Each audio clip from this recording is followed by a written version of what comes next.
I was married for a while. Now I'm divorced. Hence this outfit. Thank you very much.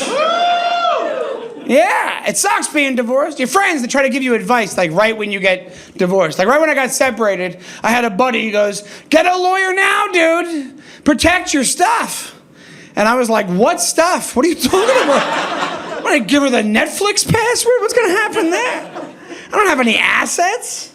I will say this, I don't wanna brag. The only asset we had was a lease on a Toyota Corolla. I don't wanna get into it, but the weird part about the marriage is the lease for the Corolla ended at the same time as the marriage. So it was almost like we're like, hey, the car's almost done. You wanna just call this quits? Hey, speaking of things that ran out of gas. All right, that did way better than I thought it would. I figured out I didn't mind being married. But one thing I realized about being divorced is I think, I'm not an adult. I had to learn how to be an adult after I got divorced. We have to tell women, we're not like, you're an adult. I'm not an adult. He looks like an adult. He's not an adult. I had to do this. I did this. I went to a Bed Bath & Beyond for the first time. I don't know how hard I found out what the Beyond part is.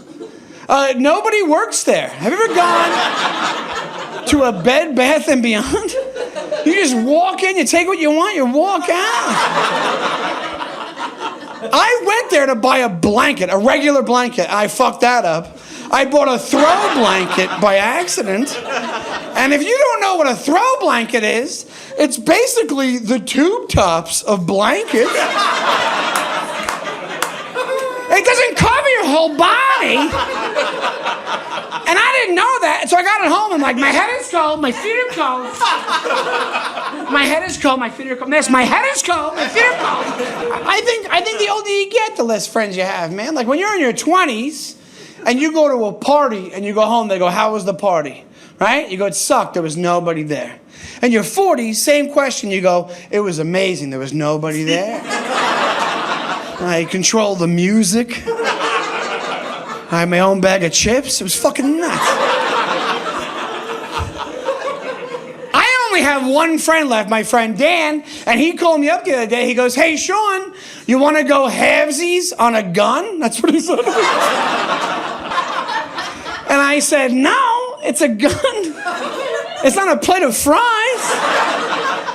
I don't want to go halvesies on a gun with you. And then I wake up one night, I'm getting robbed. And I'm like, oh shit, it's not my week for the gun. Maybe a guy who can't afford a whole gun shouldn't be buying a gun. I live in New York City. I live in Queens, New York. That's where I live. Queens, New York, yeah. I used to live in Brooklyn, but then I turned 40 and they kick you out of Brooklyn when you turn 40. Time Out New York Magazine, they come to your house and they kick you out. It's actually just a hipster with a giant scarf on a scooter, just scoots to your house. And he just rings the bell and goes, you gotta go! Yeah, you gotta go.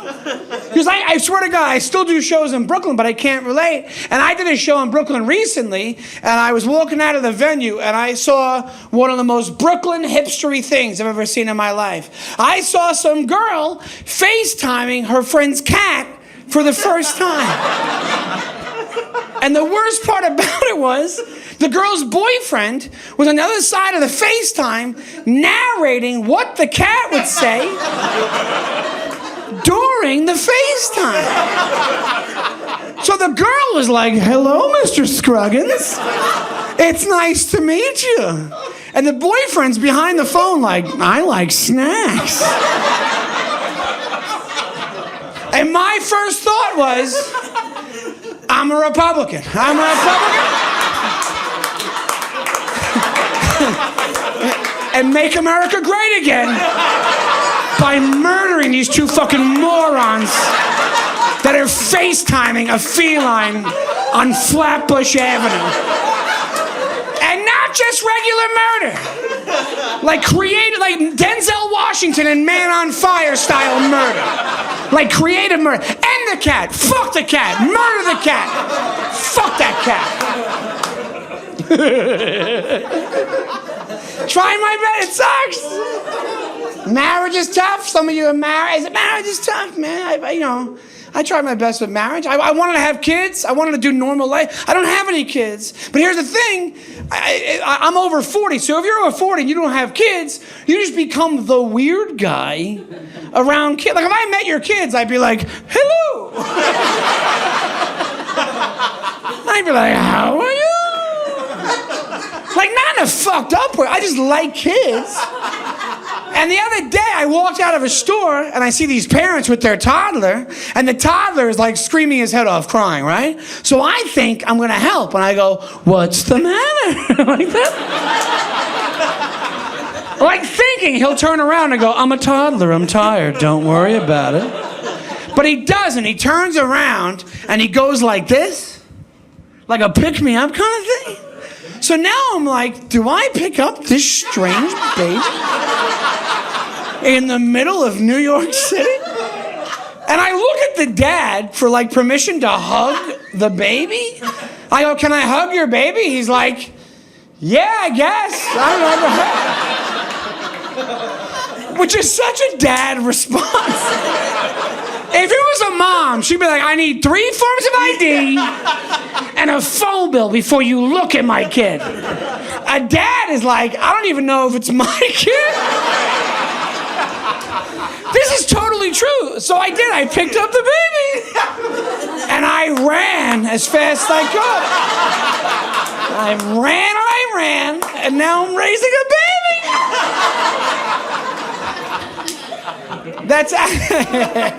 That's actually not true. The real ending of that story is I picked up the baby, and we both looked at each other like we shouldn't be doing this. And